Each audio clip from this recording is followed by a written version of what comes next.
Hey everybody, welcome to the Dad Challenge podcast, Real Crime. That's what we do. I call it real crime. It's not true crime here. Yeah, I just decided right now. I had no future plans to come and talk to this case, and then I started seeing updates about this case. I really don't know a ton about it, but that's how I always get into these stories. If you were following me for the Gabby Petito case, we were in this together. We followed it from the very beginning, from when we jumped in at one point where she was still missing, and then we followed that whole case all the way through, and it was, I don't know, it was crazy. The way that went viral on the internet, I think, is the reason that it was solved.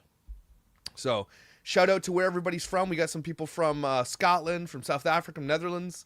Yeah, we did that case together. Like when I do true crime a little bit different than Annie or Will or the people that I follow. I call it real crime, and what it is a crowdsourced conversation with all of you who likely know 10 times more than me about it, but we get to share it in real time. We're going to look at the updates that are happening right now, because the reason I decided to come on super early was because, oh, sorry, I just got a message, was because there is a very, very time-sensitive part of this case where there's a ransom note that is due at 5 p.m. today, their time, which I think is in a couple of hours, and then again Monday. I've been talking with Annie about this. She's on the case, obviously. Pretty sure she's got a video coming out about it soon. So you're going to want to watch Annie's coverage on this for sure. But yeah. I'm glad to see everybody here talking about it. Oh, Junebug's talking about it. She's growling. What are you doing, Bumpy? What's the problem? You can do some true crime? Come on, up. Does Gus have your toy? This is Junebug, if you guys are wondering. What are you doing? There's no food up here for you. No. So, yeah. So, again, someone like you,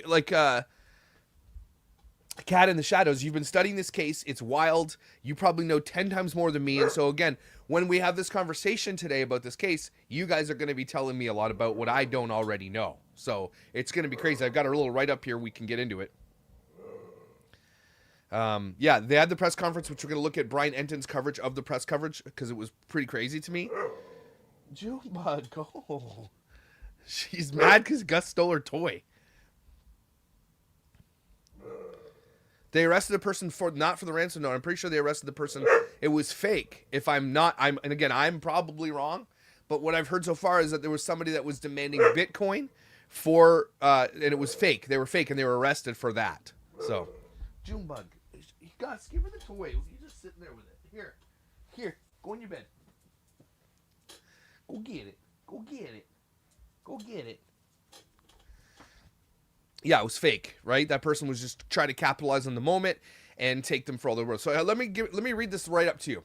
So the disappearance of 84-year-old Nancy Gutherie, the mother of NBC Today's show anchor Savannah Gutherie, is gripped the nation. It is taking the world by storm. We got to have a conversation about why certain cases get to the front page, because as I was reading on Twitter, there's a bunch of people who are upset, not upset that it's being covered, but upset that this case gets covered, but like their personal case doesn't get covered, and missing persons case in their area. There's people in Canada that have missing persons case that you never hear about. Why are we talking about Nancy Gutherie?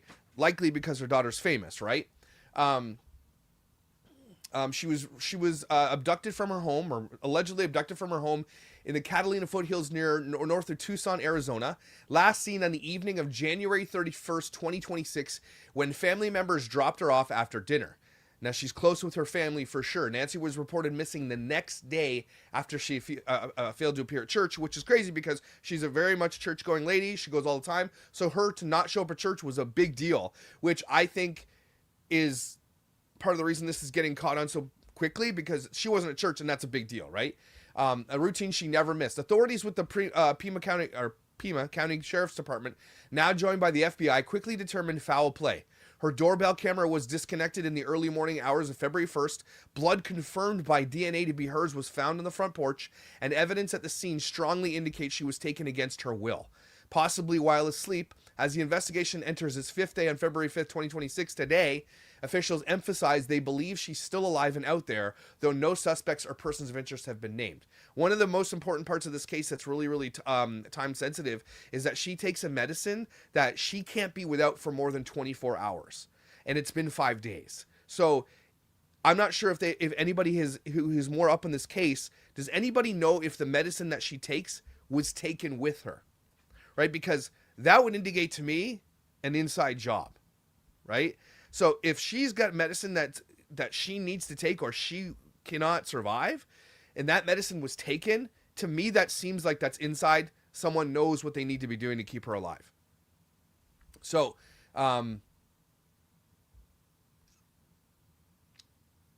with no suspects or person of interest remaining, no proof of life has surfaced, and a ransom note delivered to media outlets with a deadline that passed today, 5 p.m. today, remains under review. The family, including Savannah, has issued tearful public pleas for her safe return and any contact from those responsible, while the FBI offers a $50,000 reward for information leading to her recovery or the arrest of those involved. This heartbreaking case continues to unfold, in which we're doing right here on this channel, okay? All of her meds are left at home, okay?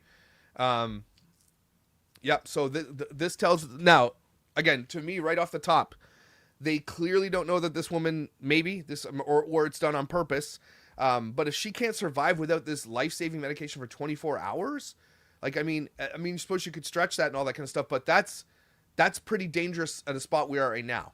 Now, I have not read the letter, and I'm going to try to find it for you guys here.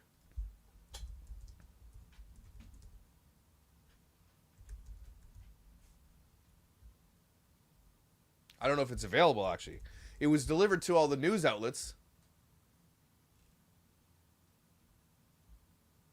Oh, so it's still saying alleged ransom note. I don't think it exists that we can read it. She lived alone with her dogs, and she couldn't even walk more than 50 yards. She was 84 or something like that. If she has a pacemaker, there's medicine that needs to go with that.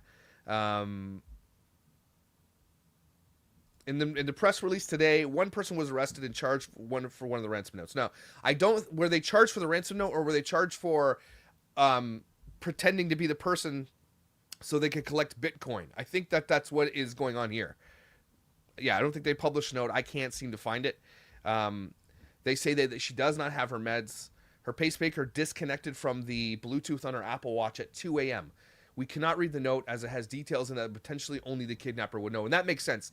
I've seen there's a case I just watched on Netflix too, where they purposely keep things away from the public so that if it ever does surface later, they can connect the case. Now, a lot of people get frustrated when police don't share details, certain things, but I kind of understand why, right? We have to understand why.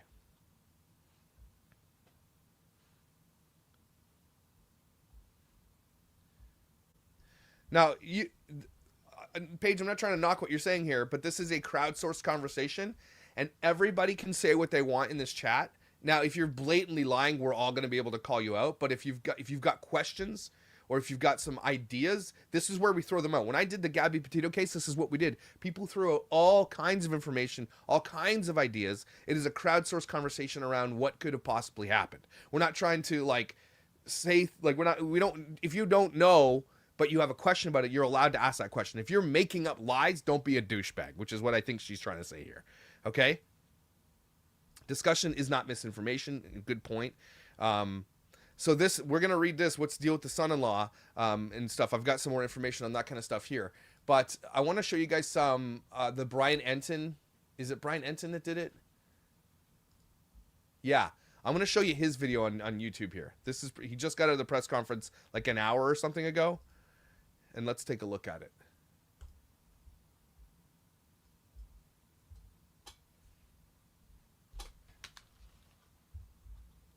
Hey guys, so I just got out of the press conference, a ton of new information on the Nancy Gutherie investigation. I'm about to head back over to her house, but I wanted to give you a quick update.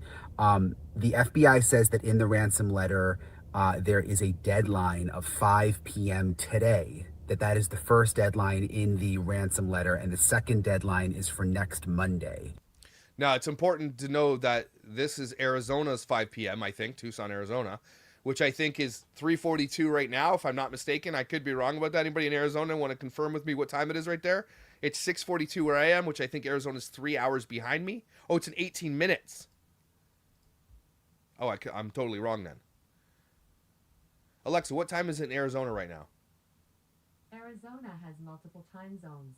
Tucson. In Phoenix, it is 4:42. Oh, wow. Okay, 2 hours behind.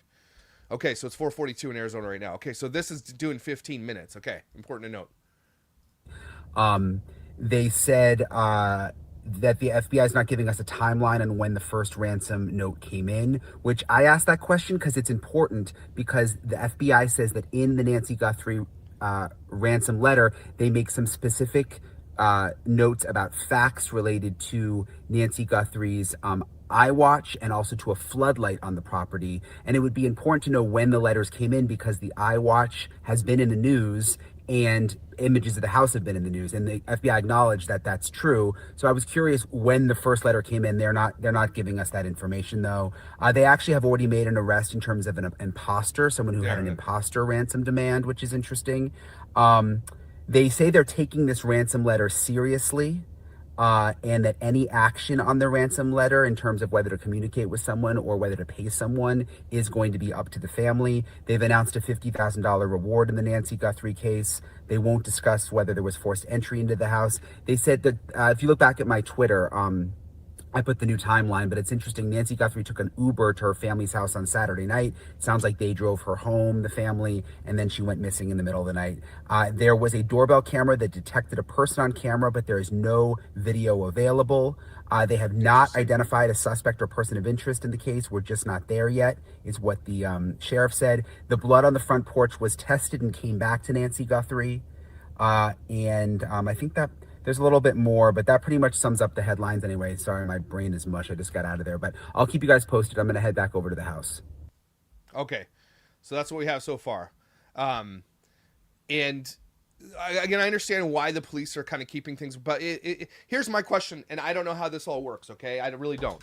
If in 15 minutes there is a deadline, is it the police's responsibility to pay this thing? Like, they're obviously going to be doing something with this drop, or it's like, I think you don't have to do drops. It's not like the movies in the 90s anymore where you're like, leave the money in a garbage can out by the, the post office. Now it's like, okay, I want it in Bitcoin. Most of these scams are done in Bitcoin now because it is untraceable. So are they just going to give it? Something tells me they're not going to give it, right? Stop arguing. Gus told her toy again.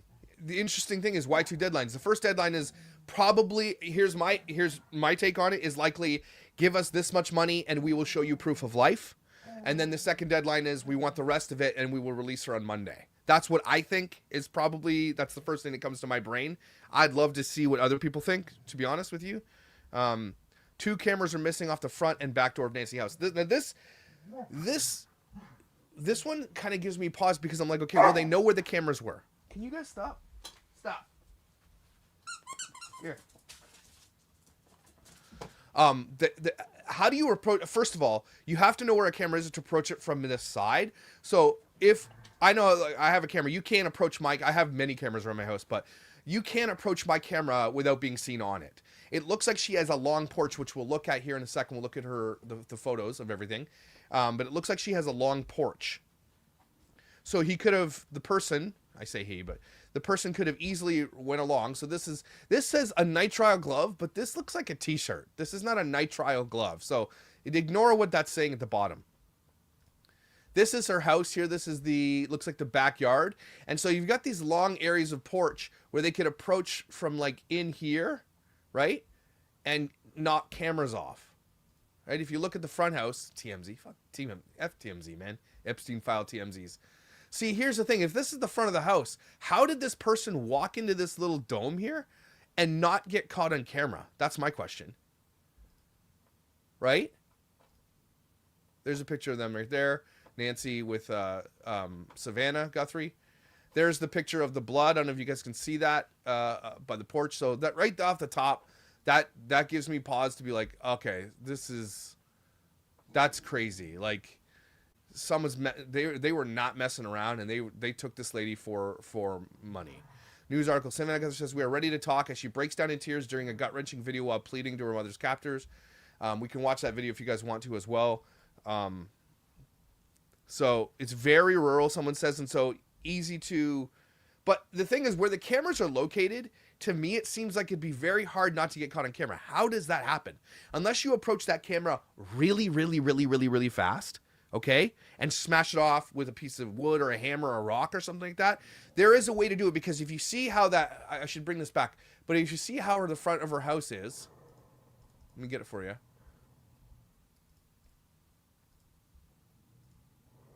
If you see where this archway is, okay, it would be easy to approach this house from here to here, stand here and just wait a second, and then race in and crash that camera off without being caught. That's the only way that makes sense. Like, these people know what they're doing when it comes to these cameras.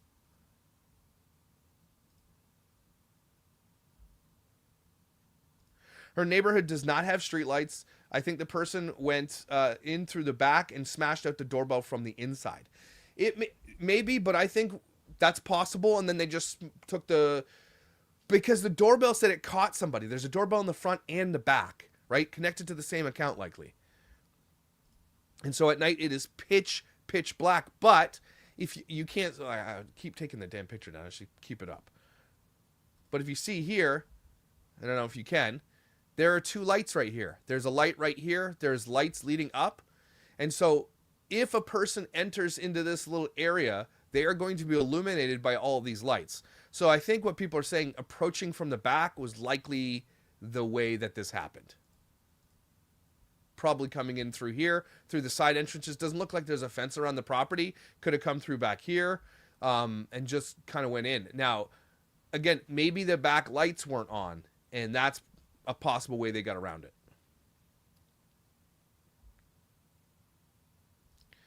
Oh, this sucks. Nancy did not have a subscription for her camera, so there's no surveillance video image on the cloud.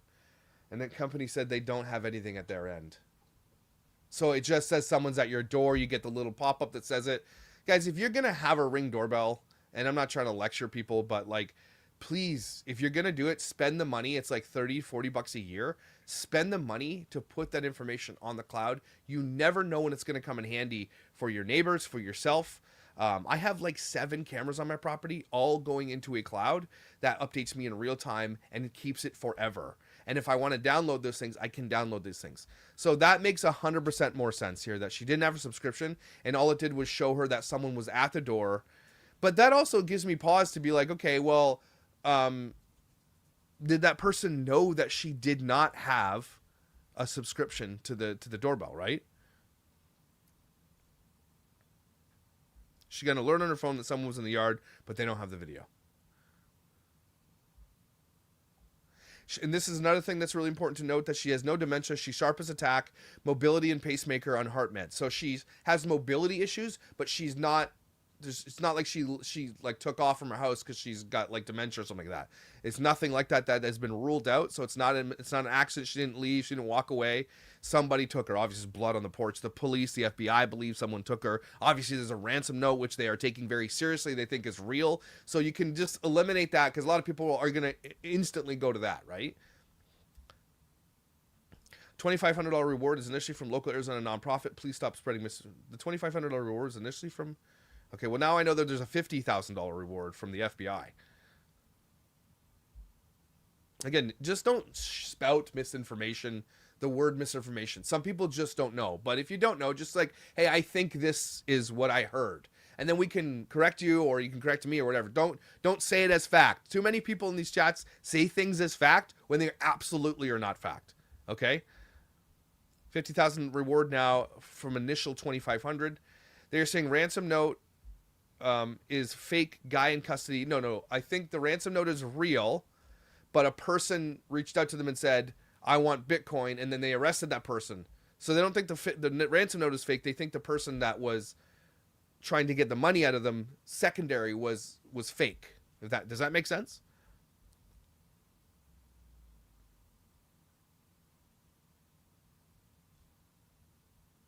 Okay, so here's some other things that I've asked of, and has hold on, where is it?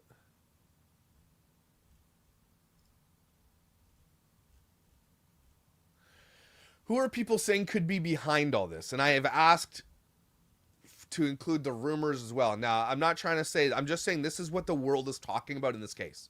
This is not misinformation. This is just what has been talked about online with this case because it is such a popular case, which brings me to a nice segue, actually. Why do cases like this, why did they get the biggest coverage, right? Multiple ransom notes, some fake, one credible, that's what I've heard. Okay. Her pacemaker isn't going to respond unless she is near the transmitter that's in her home. That does not mean it's not working. They just can't get a reading right now. Okay, that's something that people have been scared of because the pacemaker does connect, I think, via Bluetooth, if I'm not incorrect, to a transmitter in the home that lets people know who care about the person that has it, that it's still going and everything's good, right? Okay, get out of here with this psyop bullshit. We're not doing that here. Hey, Josh. I reached out to you on Instagram about TB. Hope you bring her to light again. Also, thank you for covering your real crime. Okay, so here's what the internet is saying, and people have said online. Some people have been getting a lot of pushback for certain things because just to throw this out there, sometimes even to say who you think it might be, and that's why police kind of hold things close to their chest, I think, as well, because when you say we've taken somebody's car impounded it to look for evidence, 90% of the people are like, well, that's who did it, right? When I was looking at that case about that girl that was abducted from her home and then found in the woods, remember that one? I forget where it was. But just recently on Netflix. It was done. She was kidnapped in the 90s, and then she was found like a year later or something like that. This type of stuff, and they all thought it was the uncle, right? Because the police we thought it was, and they said it, and then it wasn't. Ended up not being, and it could have destroyed his life, and sort of did destroy his life for a little bit, right? So anyway, all that to say, none of these are confirmed, obviously, but this is what the internet is saying about this. Okay, so the official law enforcement sources, including the Pima County Sheriff's Department and the FBI, repeatedly stated as of February 5th, today, during press conferences and statements that no suspects or persons of interest have been identified in the disappearance abduction of Nancy Gutherie. Sheriff Chris Nanos has emphasized that investigators are looking at everyone, which they should, obviously, who had contact with her, including family, service workers, and neighbors. But nobody has been ruled out or named publicly. They've urged the public to avoid spreading unverified rumors or accusations online, which is what we're all doing on all these channels. It's what you do. It's part of this whole coverage. This type of case that goes mega viral, I think, especially in Gabby Petito's case, was a net positive in the end for finding her. Because if it hadn't gone as viral as it did, not as many people would be looking, and we wouldn't have got that footage from Red, White, and Bethune, who was on that street, on that road that day, right? And so, despite this, online speculation, media reports, and citing anonymous sources and public commentary have fueled various rumors and theories about who might be behind it. Here's a rundown of the main ones circulating. These are just circulating. That's it. TMZ has firsthand knowledge. You should watch their daily live stream. I don't want to watch TMZ. I don't want to give that Epstein loser any of my time. I hate TMZ. Okay? So this is a lot of people think that there might be family involvement. Now, hands up in the chat if you are aware of this case, have been following it, and you think it's family involvement. Right? Hands up if you think that. The only reason I would say, or a couple of reasons I say this might be family involvement. One, the cameras that were smashed off the wall gives me pause to realize if she didn't have an account, there would be no reason to dismantle the cameras. So the cameras, to me, if the person knew she didn't have an account, they wouldn't have destroyed the cameras. So that, to me, takes away the ability that someone knows intimately her billing, her phone, and the cameras. So someone not that close, that takes that away. Okay? Instantly. But what gives me pause is that they know that Savannah Guthrie is worth something like $80 million. Right? And to me, that's not a family thing. Like, apparently this family is really close. What I'm saying this is not family. That's what I'm saying. My gut is telling me not family, but someone who knows her, who might know her through somebody else, and knows that the family is very wealthy and can pay a lot of money. It's not a random person. I think it's somebody connected to the family. That's what I'm saying. Hands up if you agree with me on that one. I can't see your hands up, but I can see there. So this is what is circulating on the internet. Family involvement, particularly the son-in-law, Tommaso Cioni. This is the most prominent rumor. Journalist Ashley Banfield, who apparently, and she's getting major pushback for this, by the way, on News Nation and her podcast, cited a high-level law enforcement source claiming Cioni, married to Nancy's daughter Annie Guthrie, okay, so it's son-in-law, may be the prime suspect or is being looked at heavily. Reports mention his car was seized for examination. He was one of the last people to see her dropping her off after an outing on January 31st, which, of course, that's going to be sus, of course. And some online comments point to his absence from certain family plea videos. The sheriff addressed this indirectly by saying no one is ruled out and they're examining all contacts, but explicitly denied having any named suspect or person of interest. Tabloids, the National Enquirer, and others have called it potential inside job based on anonymous sources. Now that's what people are saying. Tam Tam says they are not married. Why is Savannah giving a reward? She's loaded. Something seems off. Why wouldn't she? I mean, you got to put yourself in Savannah's shoes. If you have $80 million and your mother goes missing, would you be willing to part with it all? I would. If someone took my wife, I would give you everything. I mean, police would have different operational standards and things like that, but I would do whatever it took to get my family back. And so that's what's going on here. That's the drive behind all this is money. Okay? This isn't some psyop to black out the Epstein file, the bullshit garbage, okay? But this is a person who has an immense amount of wealth and that's what this is driven by, wealth for sure. Okay? Yeah, and someone says they're waiting for proof of life, and I think that what stands out for me is the 2-tiered ransom note, saying by now we have 1 minute until that is up. If they pay whatever or do something, they're going to get proof of life. And so I hope they do that. I don't know what the protocols are. I would hate to be in this type of position, but I think most protocols and most law enforcement, FBI, are to not pay ransoms, right? Because then it just inspires other people to do that. You know what I mean? And so that means that the Monday one that they're looking for likely is, okay, well, we'll give you proof of life, and then we're going to hold for 2 more days, and if you give us the money that we want, we'll release on Monday. That's the only thing that makes sense about the 2-tiered ransom note system, okay? So here's another one. This is broader family or inside job theories. This is what I believe. Okay. Some speculation extends to other family members, including wild online comments suggesting Savannah Gutherie herself, which is no, or that someone close to the family orchestrated it for financial motives. Tied to Savannah's public profile, a recent NBC feature filmed in Tucson, Reddit threads and YouTube comments have amplified this, with users noting family wealth or dynamics as possible motives. To me, it's Occam's razor in this case. What's this most simplified explanation for this? It's that Savannah Gutherie is a multi-millionaire, something net worth of $80 million. Liquid of that is probably, I don't know, $10 to $20 million. This person clearly knows that she's wealthy, has a great relationship with her mother, and is using that to get money, right? That's what makes sense to me here. Thank you very much. She took an Uber there, and her son-in-law drove her home. Now, again, I hate to be the son-in-law at the point where it's like you're the last person I saw her alive, and what is going to happen to his life for this now, okay? But that seems too simple, right? That seems like it just seems too simple to me. That doesn't make any sense. Occam's razor means it's the most logical explanation. So, I mean, Occam's razor says it could be. But again, if you look at this from a high level overview of the cameras and everything else, to me, it screams, we know this lady has a wealthy daughter, and there's people who know it. They may live in the town, they might live close by, or they have just been planning this for a while. That's what makes sense to me.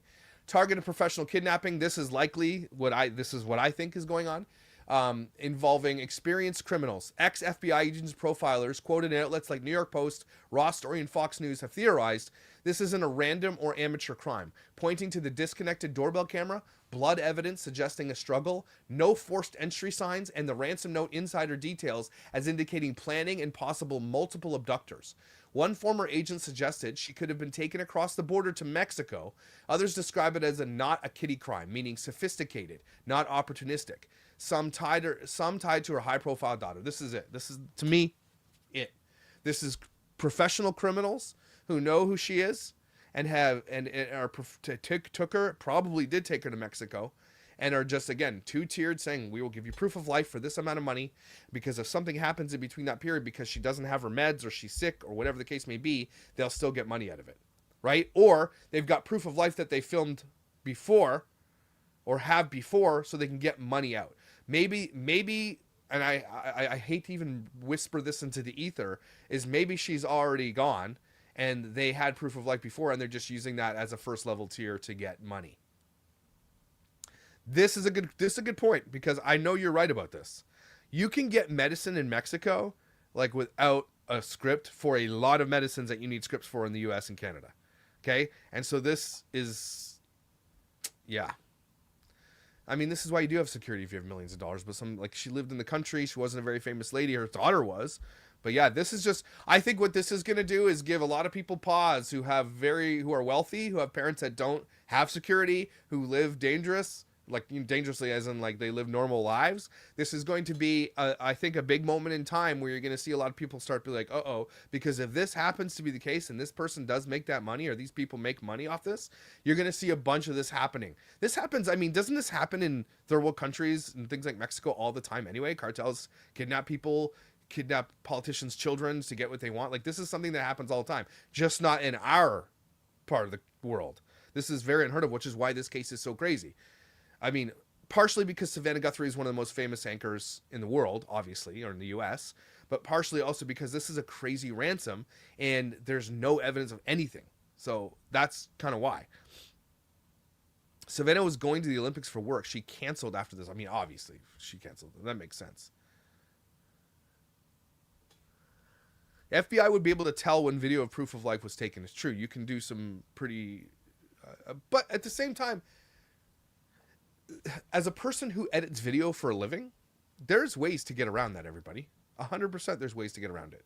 You might not be able to get all metadata if you put your footage into an editing program and then render it, right? And then render it as this and then double render it. There's ways around all that metadata that comes with footage. And like if they send it right from a phone, they could probably find where the phone and who owns the phone, blah, blah, blah.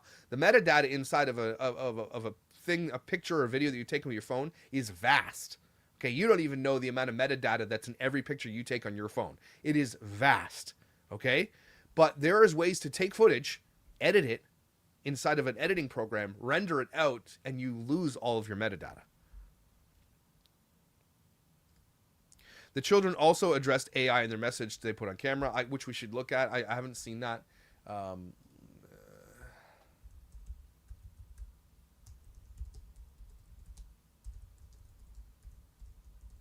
I haven't seen it, so we should take a look at it.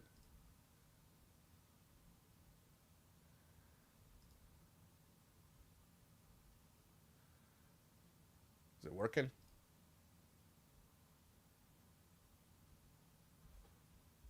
On behalf of our... Okay, I got it here. Let's take a look.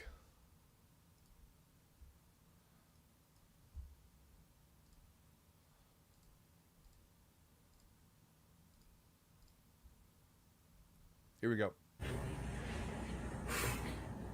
On behalf of our family, we want to thank all of you for the prayers for our beloved mom, Nancy. We feel them, and we continue to believe that she feels them too. Our mom is a kind, faithful, loyal, fiercely loving woman of goodness and light. She's funny, spunky, and clever. She has grandchildren that adore her and crowd around her and cover her with kisses. She loves fun and adventure. She is a devoted friend. She is full of kindness and knowledge. Talk to her and you'll see. The light is missing from our lives. Nancy is our mother. We are her children. She is our beacon. She holds fast to joy in all of life's circumstances. She chooses joy day after day, despite having already passed through great trials of pain and grief. We are always going to be merely human, just normal human people who need our mom.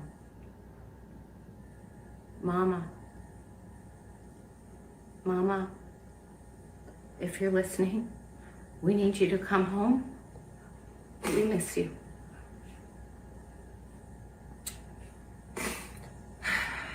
Our mom is our heart and our home. She is 84 years old. Her health, her heart, is fragile. She lives in constant pain. She is without any medicine. She needs it to survive. She needs it not to suffer. We too have heard the reports about a ransom letter in the media. As a family, we are doing everything that we can. We are ready to talk. However, we live in a world where voices and images are easily manipulated. We need to know, without a doubt, that she is alive and that you have her. We want to hear from you, and we are ready to listen. Please reach out to us. Mommy, if you are hearing this, you are a strong woman. You are God's precious daughter, Nancy. We believe and know that even in this valley, He is with you. Everyone is looking for you, Mommy, everywhere. We will not rest. Your children will not rest until we are together again. We speak to you every moment, and we pray without ceasing, and we rejoice in advance for the day that we hold you in our arms again. We love you, Mom. Love you, Mom. We love you, Mom. Stay strong. We love you, Mom. We love you. I'd never seen that.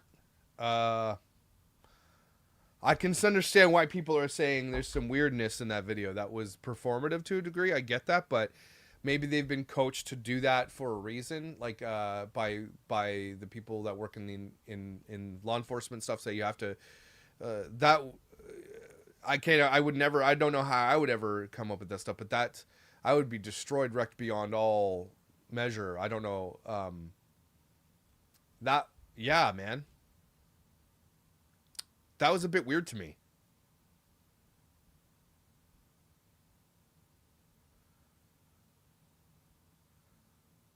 Yeah, I think the FBI is probably in on this, saying, hey, this is how you do this.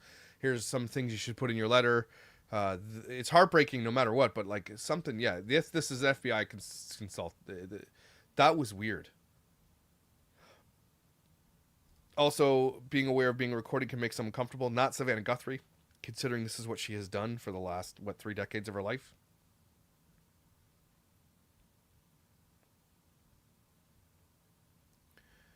True, the other two aren't just comfortable. Again, I don't think we should read super into it, but again, your first initial impression sometimes is something you should never miss out on if you trust your gut. Okay, something is telling you something is weird. Not all the time, but sometimes you should trust that. Something was weird about that video.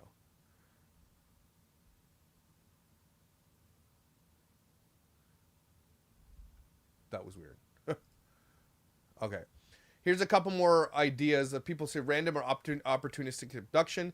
A minority view counters the targeted theory, which some experts noting no clear evidence of specific targeting. It was just opportunistic abduction. I don't think that that's a case here. It doesn't make any sense considering they know that the daughter of this woman is a multi-millionaire. That's the only thing to me that stands out. They know she's rich. They know where she lives. It's an easy abduction, and they just did it. That's the only thing that makes sense here. I don't think this is family. Like, it doesn't make any sense. It doesn't make any sense for that to be the case. But stranger things have happened. We all know that. There's some other fringe ideas. Includes wilder claims like involvement of service workers, pool garden staff, or even conspiracy angles tied to Savannah's media status. There are a separate mention of the Imposter ransom scammer, a California man arrested for fake demands, but that's confirmed unrelated to the real abduction. Authorities continue to stress belief that Nancy is alive and out there. They believe that she is still alive. So something tells me the authorities also know more than we do, obviously, and maybe already have proof of life. So maybe that's what's going on. They knew she had multiple cameras and disabled them. This shows, at least to me, that this was targeted.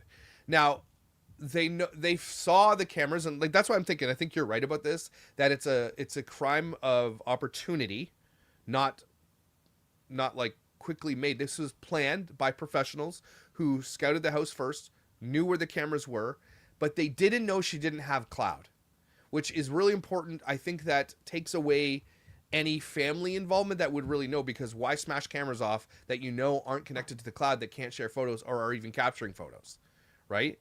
They would know that. So they likely scouted this house first, took the cameras down, and just hoped for the best. That's a crazy hope for the best, though, because those cameras can pick up, like, a lot of the times what you can approach a camera and what it does is your camera is always recording generally, right? So your camera is always recording, but it will only save in the cloud what you set it to save. So if someone is approaching your door, it has been recording that whole time, and then it will rewind itself 15 seconds or whatever to capture the moment the person approaches your door, and it'll save that clip. So cameras are always recording, but it will delete the parts that it doesn't want to save as clips. Does that make sense? You guys understand that works? And so that's a huge risk for people to take. So likely they were masked, even if they did approach the house. They just took the cameras off just to make it easy. So likely they were prepared. This is not an inside job, guys. This is a crime of professionals.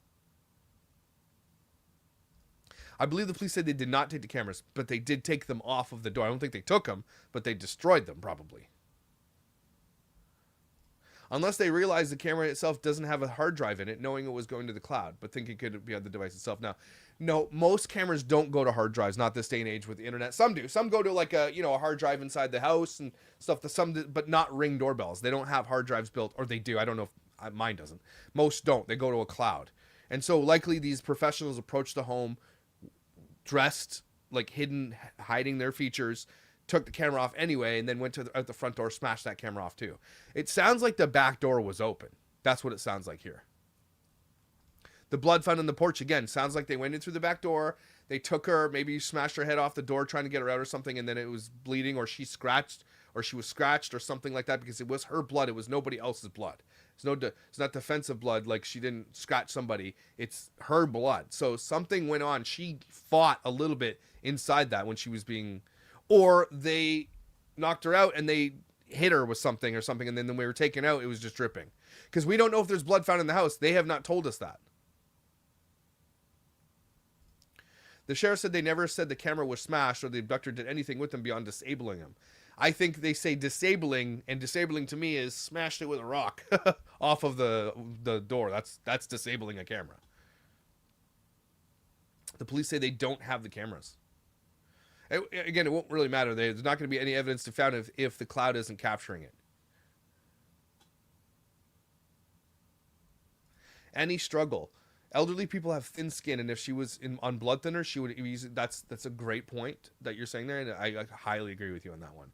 A lot of elderly people, especially people on pacemakers, probably are on blood thinners. They do have thinner skin. Like, it's just the way it is. So I very good point. Please explain to me why they would target Nancy and not Savannah or any other high-profile person. I mean, to me, because it's an easy prey, someone to take very simply, lives alone, and they know she lives alone, was likely scouting the house. It's easier to take an elderly person from the backwoods of somewhere, out in the middle of Timbuktu with no streetlights, knowing that that's the person connected to the rich person.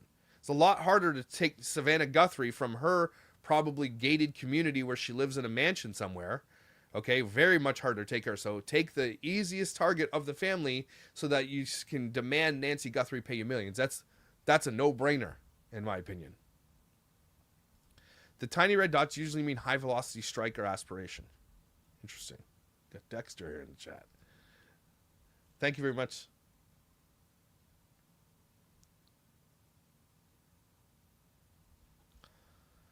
So again, it's 15 minutes past the time. I wonder if has anybody been keeping up on the updates of this at all? I'm on Twitter or X here about this and seeing if there's any updates.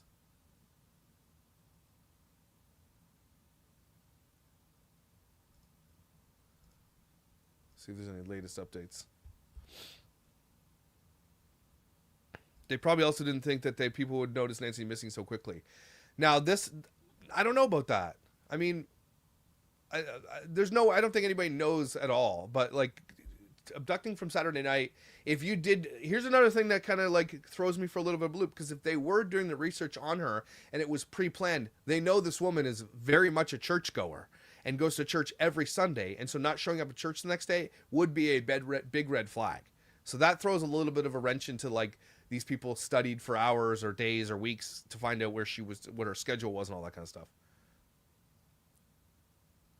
Cher said they wouldn't be posting anything unless there were meaningful updates in this case. There's also a second deadline Monday. Yeah.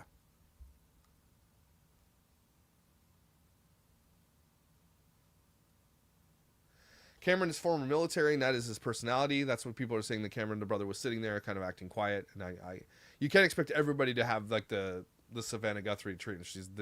She's a professional communicator for a living on camera. So you can't, I don't think you can take the brother, the siblings for anything except for just like, they're just not comfortable on camera. I think the ransom is going to be millions of dollars in Bitcoin. You guys see how those Indian scammers will call elderly people and say, you owe us this money or you're going to go to jail. And what they do, I actually did it on my channel. One of the earliest videos on my Dad Challenge podcast channel is me following the scam all the way to the end. You should go watch it. It's quite interesting and quite funny. But I followed the scam all the way to the end, and what they do is they get you to go to these places where often you ship from FedEx or whatever, and a lot of these places have these big Bitcoin machines where you can put money into them, it turns into Bitcoin, and you can send it. Bitcoin, for whatever all the good and bad it does, the craziest thing about Bitcoin is that it's 100% untraceable.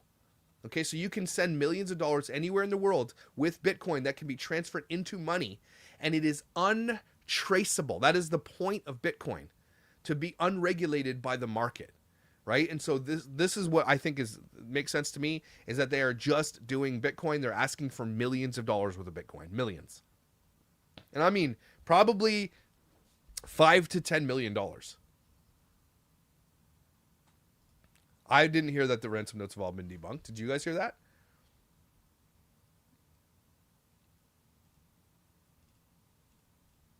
One thing's for sure, too, that on X, where it's so politically divisive in every single way, everybody's just making jokes about this kind of stuff. Like, there's a tweet here by Stormy Miles saying, when they catch Nancy Guthrie's kidnapper, if they hurt them or try to throw them in jail, we're going to riot. Like, what's the point of that tweet? Like, what's wrong? One was debunked because it was the person trying to get the coin, right? Yeah. I don't think they've all been debunked. I think they're taking the ransom note very seriously. There was an imposter ransom note. And so that's another danger of these cases going mega viral, is that there's going to be many imposters out there who are going to try to capitalize on it by saying, hey, I've got her. And they can use AI and all this kind of stuff. And I mean, it's easy now still to debunk AI, but it's getting harder, by the way. But you're going to see a bunch of people try to capitalize on this, and they're going to be arrested. And someone has already been arrested for that.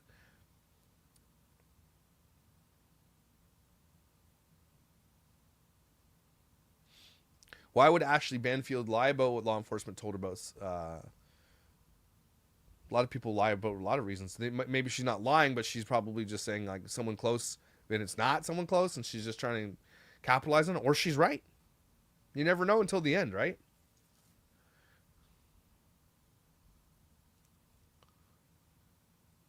See, this is a good tweet. This situation with Nancy Guthrie is good reason for anonymous currency to be illegal, period. See, a lot of people are going to be like, because this exists in the world that we live in, that we have unregulated currency that is actually currency and can be turned into money. I mean, what's stopping people from sending money to, ISIS? And I'm sure it happens all the time. This unregulated currency thing is crazy, and it's only going to make things worse as we get old, because the government can track money. A money wire. Again, like I said in the 90s in the movies, the abduction movies, like leave the money in a garbage can by the stadium, and the FBI would all line up with like guns and they'd wait for the person. You don't have to do that anymore. It's become, if you've got a wallet, it's untraceable, guys. I could send money to somebody. No one will ever find out how much or where it went or who it went unless they waterboard it out of me. You know what I'm saying? The information stays. It does not get traced or tracked. You think we'll find out this weekend? I think we're going to find out this evening. Unmarked bills back in the day, right? You remember that?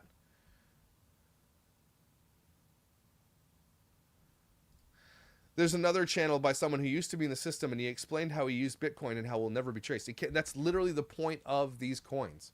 It's unregulated by the world government and world banks, because that's the people taking it over, because the people are sick of having their money tracked and traced and taxed. And so Bitcoin is to sit outside of that, right? And it became the main one, and it is real money, people. Bitcoin, you can buy things with Bitcoin on websites. You can turn Bitcoin into US or Canadian dollars or dollars all over the world. It can be taken out transactionally like an ATM. The machine just takes its fee. That's how this works.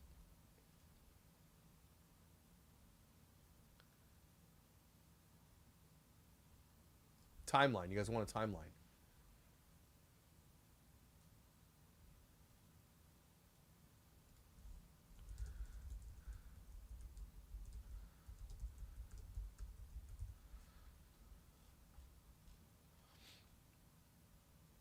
How easy to cash to Bitcoin? Easy. There's machines all over the world where you can go send, so you can put money in a machine, it turns it into Bitcoin and sends it to the wallet.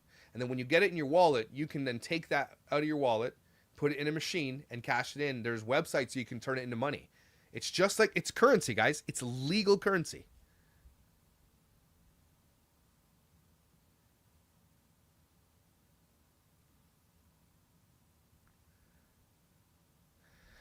If you here, I'm gonna explain Bitcoin to you. Like I'm gonna get artificial intelligence to explain what Bitcoin is as if we're 5 years old.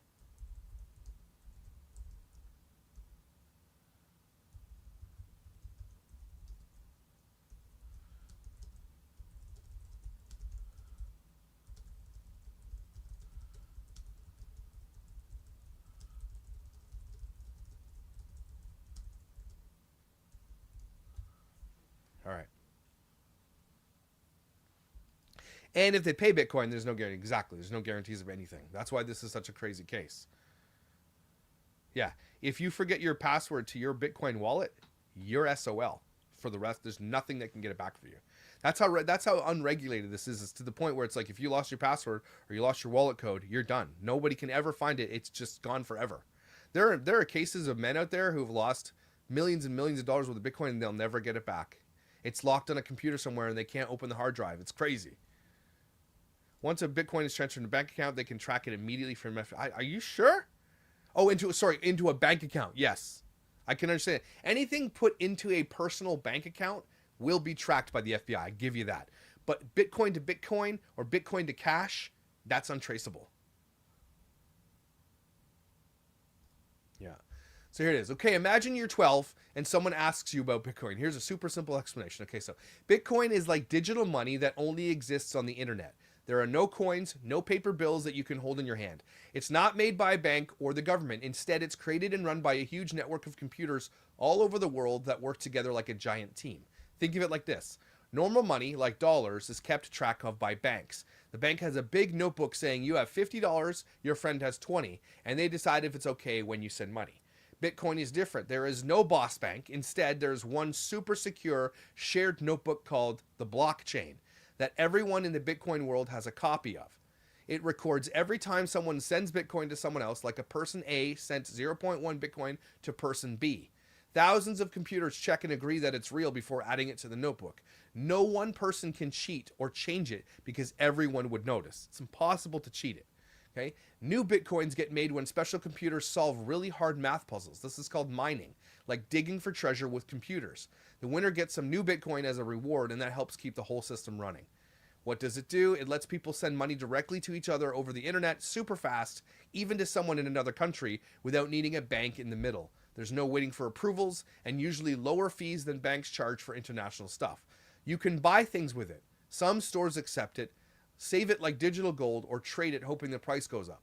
Why does it exist? It was invented in 2009 by someone or a group using the name Satoshi Nakamoto. They wanted money that nobody, like governments or big banks, could control or freeze or make money whenever they want. Lots of people think Bitcoin is totally secret and untraceable like invisible money, but that's not true. It's more like a nickname. Every time Bitcoin moves, it's written forever in that public notebook, in the blockchain. Anyone could look up the notebook and see this weird code sent Bitcoin to that other weird code. Those codes are your wallet address, like usernames and email addresses, not your real name. So it's pseudonyms, it's fake names, it's not fully anonymous. If someone figures out which address belongs to you, like if you buy Bitcoin with your credit card, or you tell your friend, they can look back and see your whole history of sends and receives. It's actually pretty traceable compared to cash in your pocket. Police and companies use special tools to allow the trails on the blockchain, and they've caught a lot of bad guys that way. So that's it. So if you're very good at this, you've got a new wallet open that you've not done any transactions on, okay? And as soon as you pull that money at a machine or something else, you will never use that wallet ever again. There's a new update. Sorry guys, I was reading this. Where's the update? Sorry guys, I'm reading this thing and there's major updates. Where's the updates?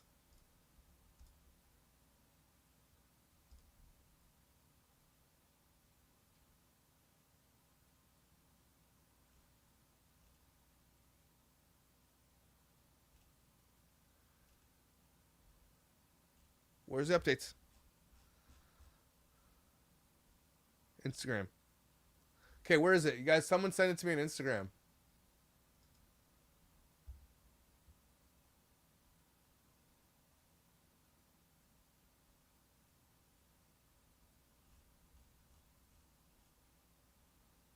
A new video is put out. Okay, hold on.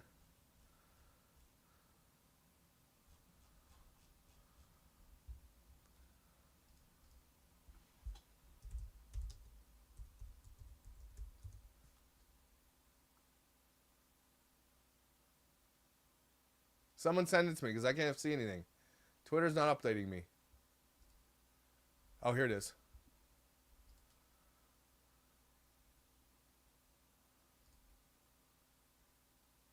Okay, let's watch it together.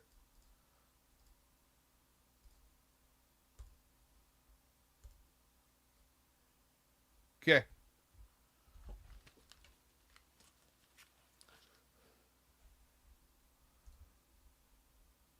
I'm speaking for the Gutherie family. Whoever is out there holding our mother, we want to hear from you. We haven't heard anything directly. We need you to reach out, and we need a way to communicate with you so we can move forward. But first, we have to know that you have our mom. We want to talk to you, and we are waiting for contact. This is Cameron Gutherie. I'm speaking for the Gutherie. That's not... Oh, okay. That's not an update. That's just him saying, okay, so, well, I mean, sort of as an update. Meaning that they've probably paid some kind of something, and now they're like, okay, well, we're waiting on you now. That was 10 minutes ago.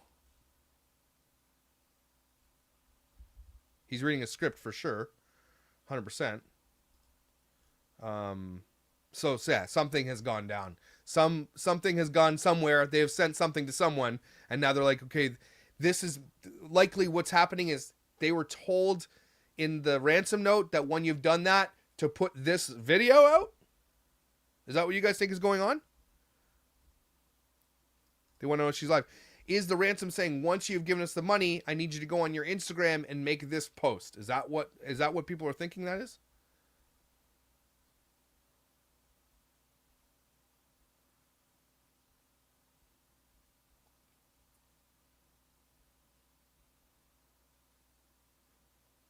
Yeah, like I think we're overlooking that. We're overthinking the script thing.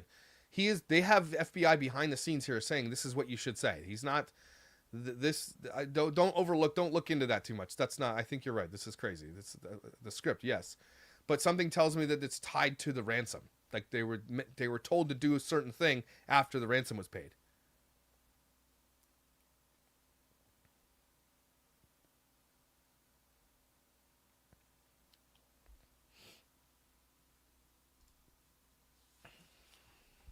I hope this case ends well. My gut's telling me it's not. Because, again, this woman has to take life-saving medications, and it's been 5 days since she's had those life-saving medications. This is so sad. So they asked for proof of life, and they haven't heard anything yet. That's what this video tells us. That's for sure.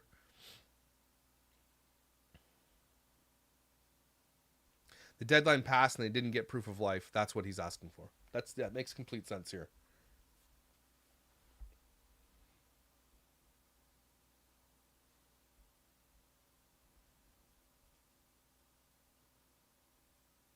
But like, as we're looking for the updates and stuff, why do you guys think that? I know why I think that this case has taken on and gone mega viral. Why do you guys think that this case has gone mega viral when every day someone goes missing from the States? Is it because this is a ransom thing? Because I think every day that happens in the States too, right? Josh, I want to let you know that I love your channel content. Also, I have a huge crush on you. I adore you to pieces. Thank you very much. Najis Naughty Pantry Eggs. I appreciate you. Thank you. The FBI has child abduction specialists coaching the family and the public address to the kidnapper. That's why they sound rehearsed, I think is what you meant to say. Yes, I agree. Again, I don't think you guys should be looking into them reading scripts. I think that's a really important part of this. They're also distraught, and it's to memorize things is not easy in this time. These guys are losing sleep. They're having panic attacks. They're going through some of the hardest thing any family's ever gone through. So you guys are reading into the script thing. I don't know why people care so much, but I guess it's just another part of this case. I understand that this is a crowdsourced conversation about this, and everything matters, right? So I get that too. She's not a minor celebrity. It's a pretty big. Savannah Guthrie is a pretty big deal in the news industry, worth $80 million.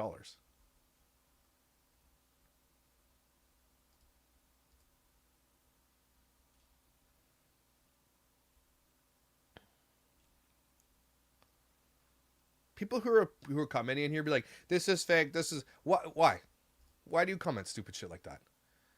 You think this is fake to distract from what? Epstein files, to distract from World War III? Because all that shit is still going on. This doesn't disappear any of that stuff. Stop saying stupid shit. That's weird. Okay, you're weird for saying stuff like that. This is actually going on. You think this is fake? For what reason? Unbelievable, man.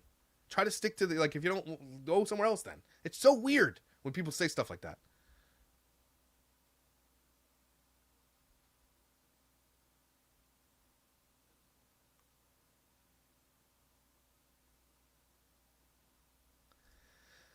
They think Savannah's brother-in-law is involved. No, we read that part, but I'm not seeing it. I'm not seeing it. That's too easy. I mean, that's too crazy.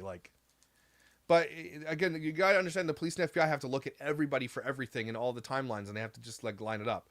But again, my gut is telling me this is a professional kidnapping based on Savannah Guthrie's fame and money, and that's all this really is. That's what it is. Yes, the blood on the doorstep was confirmed to be Nancy's.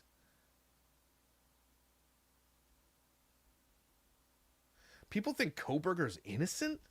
Are you serious? I thought What?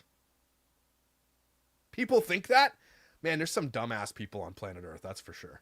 That's for sure. This is the thing. Wouldn't proof of life come before ransom? It depends, right? But that's why I think this ransom is two parts. They're saying, we'll give you proof of life, but we want this first. That's what I think is happening.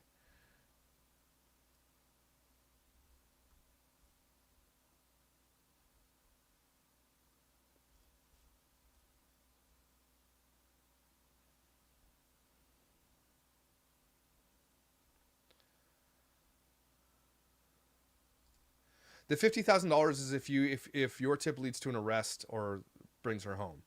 Which apparently, if you look at those rewards, apparently almost all of them never get paid out ever. There's always some kind of loophole. Yeah, the 50,000 is for info where she is.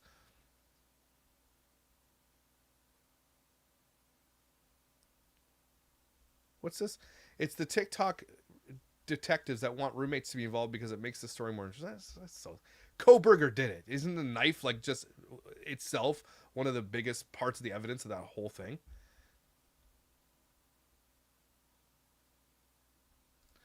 Yeah, but what? But would the family send money before the proof of life? I don't know how law enforcement works, and it's not the family that would be doing it. It would be the government doing it. Because what's stopping them from offering her and get the money? I agree with you, but you gotta. The only way I can explain away this two-part ransom note is that they're saying, "Hey, we'll give you this thing to show you. You have to give us money. We'll proof of life, and then we'll do it's something in there that's two-part. That's it."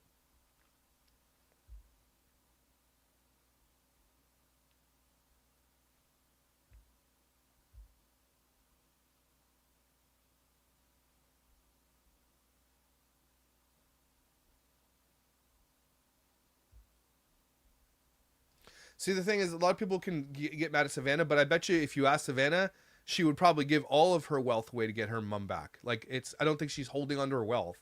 I think when the police and FBI become involved, there's protocols that need to be put in place that she just can't just give her money out. Like, the FBI's here behind the scenes on telephones waiting at their house. They're all there. She can't, I mean, if she was, I guarantee you that if she was guaranteed her mother would be returned safe, she would give all of her money. Right? I don't think I don't think she's being greedy or anything like that. I think she would give away every penny to have her mother back. The first deadline was 38 minutes ago, by the way, if you guys were wondering.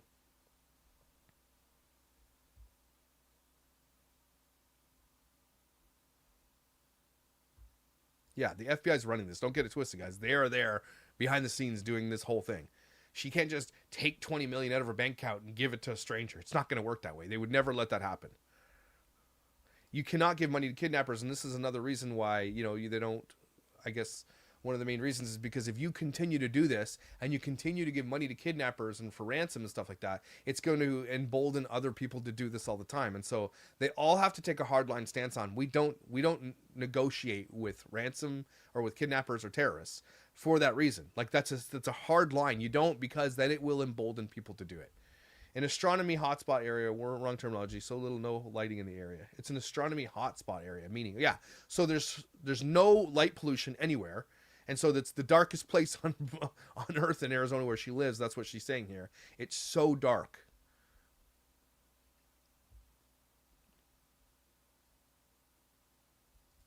They didn't share time just today. Yeah, well, it was the night before she went to church that she was dropped off after dinner. We know that this time of year, it gets dark around 5:30 p.m., so it was definitely night. In my opinion, I think that makes sense.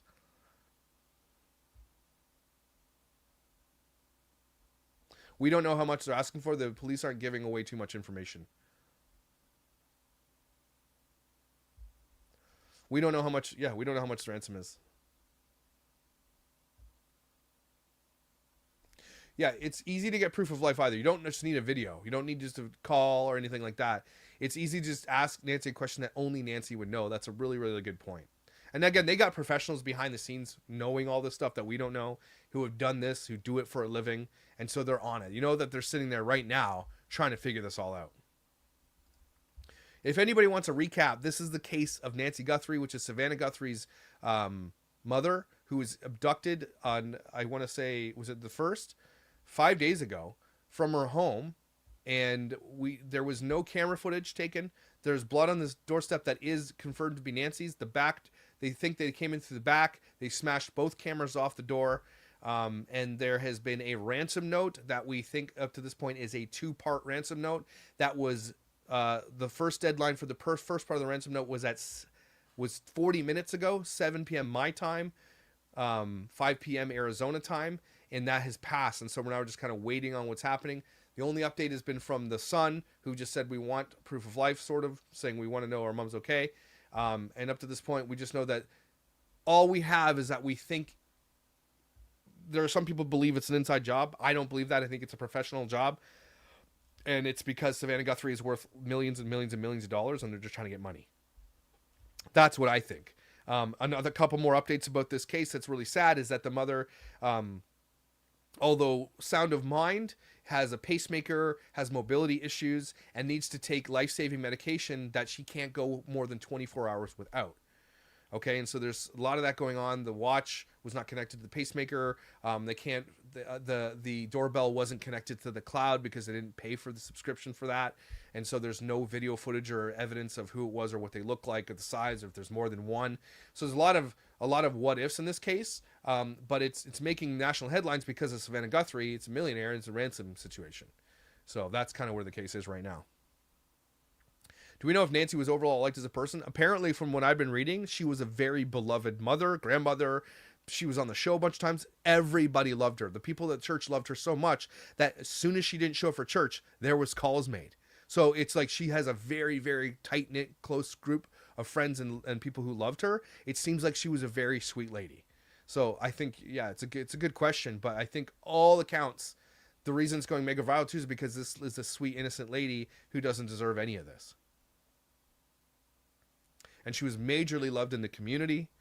And there's a sign outside of her door that says, "We're all waiting for you to come home, and we're praying for you."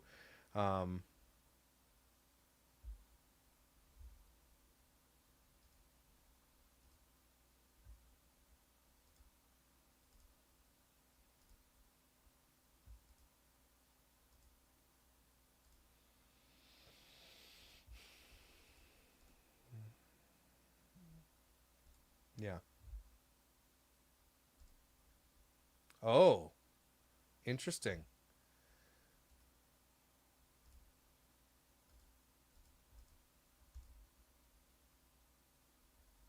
There's a picture of Annie Gutherie and her husband. Oh, my thing crashed. And they're in a car and they've got their hoods and sunglasses on covering their faces because they don't want to be seen. That's not a good look either. Uh-oh, I think my computer just crashed, everybody. Can you still see me? Cancel. There we go. Interesting. Annie Gutherie. Oh, wow. Okay. I'm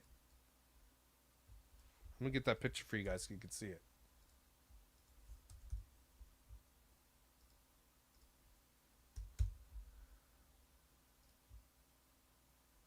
Yeah, like, what's this all about?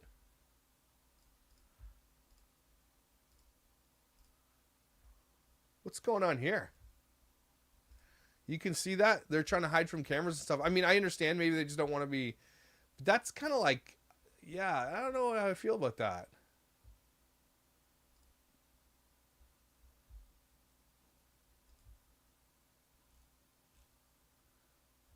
Interesting.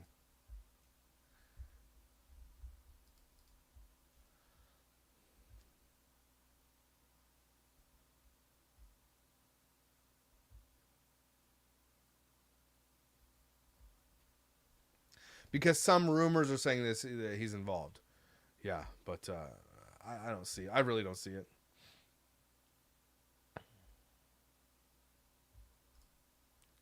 Frankie, lead by comment about the probable cause affidavit. Where is that?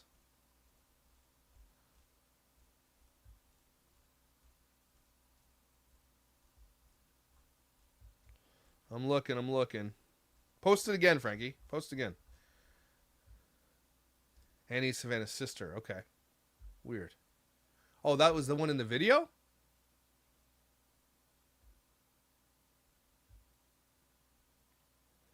What is everybody's gut telling them this case is what's going on? What is your gut telling you guys? After you're hearing all this information, what are you thinking? My gut says Tommaso, I trust my gut. I've never been wrong. So, this picture of her covering her face with the thing is also her in the video with Savannah? That's really weird.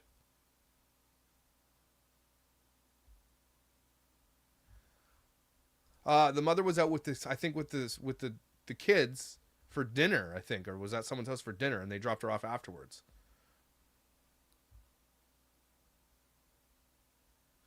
Your gut says family. Tommaso and his friends, that's what you think? Damn. This case could get blown wide open really soon. Family member in a money jam. I've seen that. My gut says cartel organized crime. Okay. My gut tells me it's a crime of somebody who is close, who knows them, or knows someone who knows them, or is connected to them, like they're talking about it. That's what I think. I don't think that they know her directly, but they know someone who knows her, and they know that that's the daughter, or that's Savannah Gutherie's mother.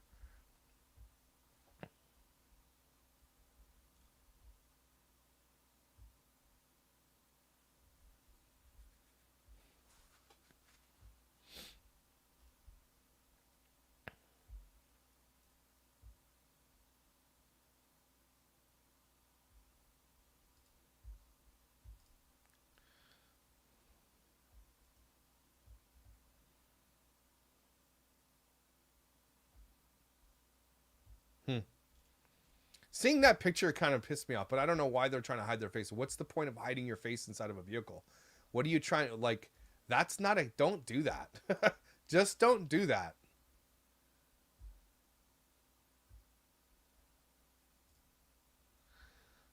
Son-in-law has a band.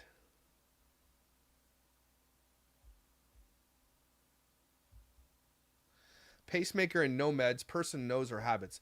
But here's the thing. That kind of, your comment kind of doesn't support itself, because if they knew her habits and knew that she needed medicine and knew all these things, why would they not grab her medicine and all these kinds of things? You know what I mean? If they knew that it's very much unlike her to survive after 24 hours with medicine, why would they not take her medicine? Annie is Savannah's sister. She's in the white in the video, also the one covering her face with her husband in a car, and they were with her the night before. That's really weird. Thanks, Christina. And thank you, malicious intent. Mal? Yes, thank you. If you go to Grizzly True Crime, she already got the probable cause affidavit for the imposter guy. His name, statements, and everything filed. Watch with us. She won't mind at all. Grizzly True Crime.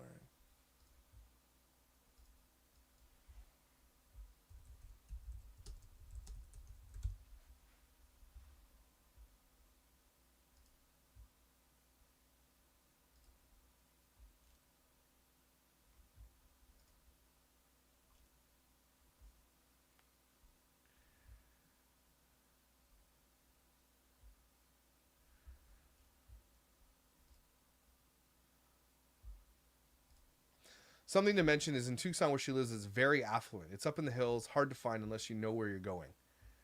That's actually quite interesting. I remember when we did a lot of mapping on the Gabby Petito case and we were going through the park and stuff, that stuff was very quite interesting and eye-opening. And if I don't really want to bring up her address here and show it, but like, it's going to be, that I think will eliminate a lot of the skepticism about whether or not I was inside or someone who knew, right? It's not just random. So like, you eliminate the random thing right away, considering where she lived and who she's connected to.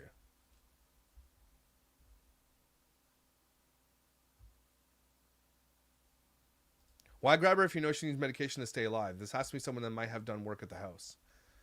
This is what I'm thinking. This is the only thing that really makes any sense, considering the medication that she's on. I don't think it's somebody that knows her intimately to the point that knows her medications. Because, I mean, do you know every medication?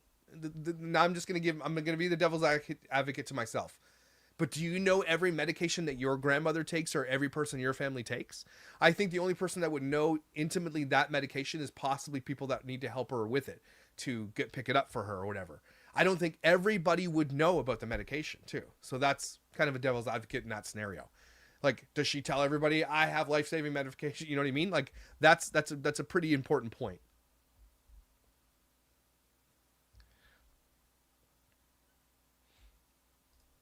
This is a good point. I think the police need to look at the traffic surveillance and restaurant surveillance to see if someone followed them from dinner to her house or sat outside waiting. Another person said, did none of these people on the street have cameras that face the street? But if you think, if it's an affluent area and the properties sit far back into the properties, it's probably going to be really, really hard for cameras to pick up anything. Otherwise, they would have already had it. Targeted, but not someone who knows her habits or her medications, obviously. It's a good point. Does she have a medical alert bracelet or life alert? That sometimes is on people's phones now. You can get that right. If you didn't know that, you can put your medical alert stuff into your phone, and first responders know how to check that stuff. But yeah, a lot of people do have medical alert bracelets. If you're taking a life-saving medication or you have, a pacemaker and stuff, that stuff is sometimes listed on medical alert bracelets.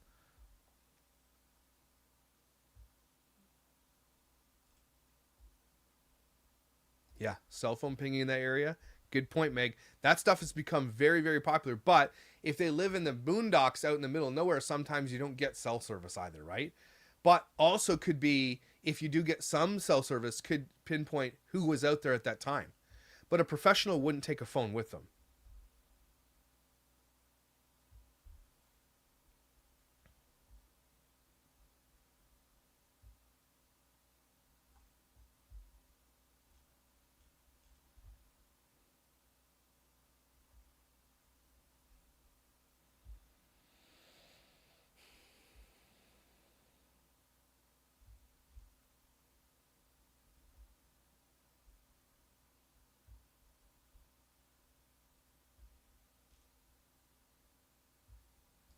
Her pacemaker's been deactivated, so I had It had to be someone who knew she had a pacemaker and how to deactivate. No, her pacemaker has not been deactivated. It just disconnects from the connection inside the home when she leaves the home.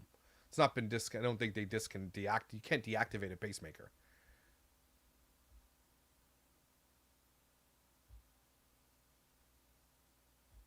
$60 months. Holy smokes, Lamb Chop. Thank you very much. Appreciate it.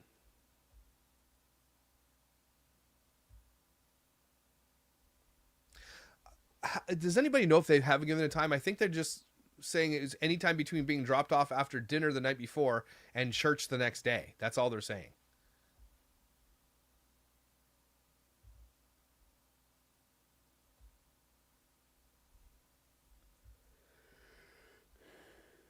You live 20 minutes away from there? Holy cow. That's crazy. Malia, how close are you to the Mexican border? Oh, here we go. The camera software detected a person on camera at 2:12 a.m. There you go. And so that just gives a little bit of a scary, really, really realization to me that this woman was likely sleeping in her bed and someone came in, and that's really scary.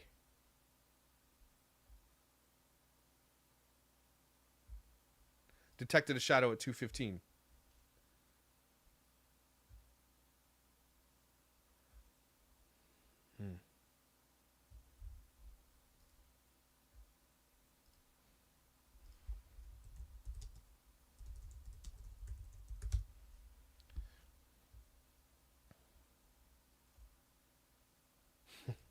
I'm not doing dirty sodas tonight. I'm taking a break from dirty sodas for a little while. They are good, but I'm taking a break. Even though I do only sugar-free stuff, I just need a break. Ooh. Brian Enton spoke to a neighbor who said she had photos to show police. Neighbors noted how the area is not easy to navigate if you aren't from the area. Okay. So you're an hour and a half away from Mexico. So easily enough, get someone in a car, drive to the Mexican border and get into Mexico. No problem within an hour and a half. That's quite scary too if you think about it.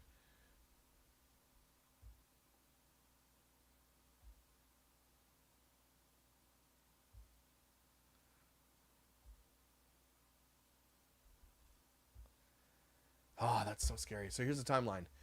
Key timeline of events based on official updates from law enforcement. Saturday, January 31st, 5:32 p.m. Nancy Gutherie takes an Uber to her family's home, her daughter Annie's, for dinner. Okay? 9:30 to 9:45 p.m. Last seen alive approximately after dinner. 9:48 p.m. dropped off at her home by family. Garage door opens. 9:50 p.m. Garage door closes. Sunday, February 1st, early morning hours. 1:47, the doorbell camera disconnects, no longer recording. So by 1:47 a.m., they smash those cameras off the doors. Okay? 2:12 a.m., software detects a person on camera, but no video available due to disconnection. Wait, that changes the story a little bit, guys. If the doorbell camera disconnects, then how is the software detecting a person on camera at 2:12 a.m.? What am I missing there? It's disconnected. Yeah, I know Nest cams can detect human versus animal pet, but if the official timeline says 1:47, the doorbell camera is disconnected, then how at 2:12 a.m. is the software detecting a person at the door? Multiple cams. Doorbell. Okay, so one of the doorbell cameras is disconnected. So okay, that makes sense. So let's say the back door gets disconnected at 1:47. Okay? That means that they're in the home for 13 minutes plus 12. For 25 minutes, they are in that home and they come out the front door and the front camera detects at 2:12. They're in there for 25 minutes. That's what it looks like. Wow. Okay, 25 minutes inside. 2:28 a.m., her pacemaker app disconnects from her phone, indicating possible removal or interference. Investigators believe she was taken from her home during the night, driven away in a vehicle without her phone or critical medications. Sunday, February 1st, she fails to appear at church services. 11:56 a.m., family checks on her, discovers she's missing. 12:03 p.m., 911 call. 12:15 p.m., officers arrive at her home. That's the official timeline. That camera thing, though, is really evident that They're in there for 25 minutes, or allegedly, or could be. That's pretty crazy. Uber driver couldn't have done it. The Uber driver drove her to the parents. I mean, could have. I'm not saying couldn't have. But the Uber driver didn't drive her home. The family member drove her home.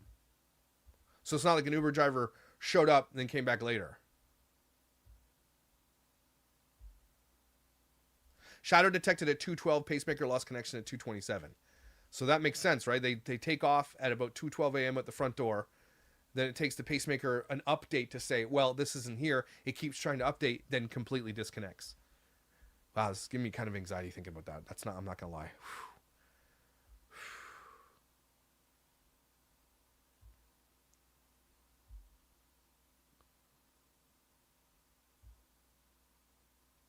Yeah, this is a good point. Why would a cartel do this for what? My cartel has billions of dollars or not. Cartel, like, this isn't cartel. Again, this is someone who knows who her daughter is, but is not family. I'm telling you, and I don't know if I'm wrong, but that's just what my gut is telling me.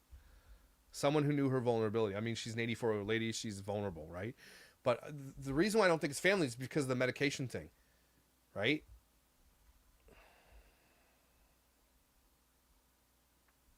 Well, why was there no alert when her pacemaker disconnected? Probably was an alert to her phone, right? When dropped off, Nancy went in through the garage door. Yes.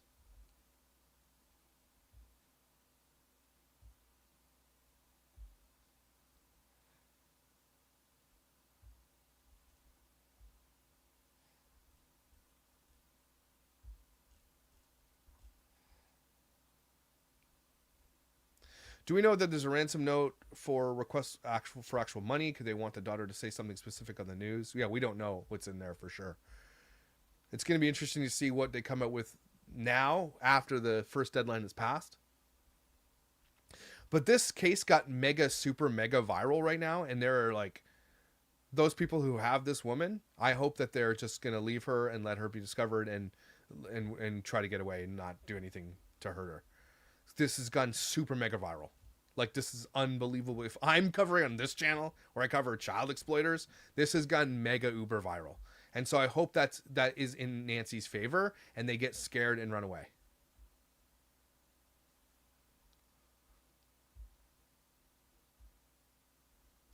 No, some random guy sent ransom. No, there was one who sent a fake one, but there is also other ones out there. I'm pretty sure we're right about that.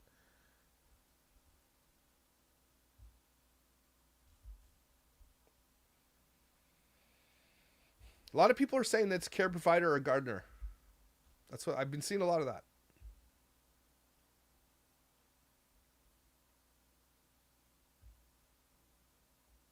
No, the brother-in-law is not a prime suspect. The police say there are no prime suspects at all in this case. There's no person of interest yet. None.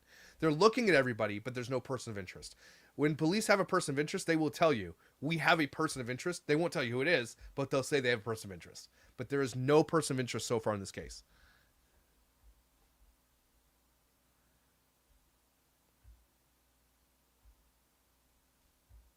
I think this is it. Has to be someone who knows her family, has to be someone inside the circle. Like I think this is it. It's someone who knows, or maybe even a family member hired somebody. I mean, that is a possible connection. If you guys are really dead set on saying the family did it, maybe the family's like has somebody that they know, right? That could be it too.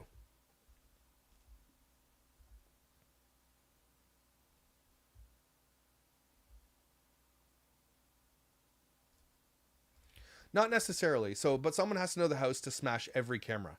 Someone has to know where the cameras are. Everybody knows that when you have a doorbell camera, where that doorbell camera is, right? And that's why a lot of people think it could be someone that services the house, cuts the grass, whatever, because they know where all the cameras are, and there was only 2 in this whole house.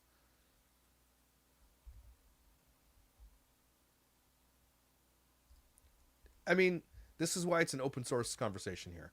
Just to play devil's advocate, if it was family and being planned for a while, they could have squirreled away meds to have them for her. I don't think so, but I don't think the meds rule family out.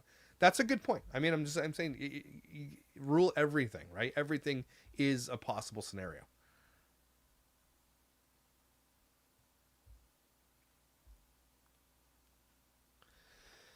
So sad. Okay. Well, I mean, that's the update so far. I'm going to continue to look at this case and keep covering it. And I hope that she is found safe and well and healthy and gets back to her family.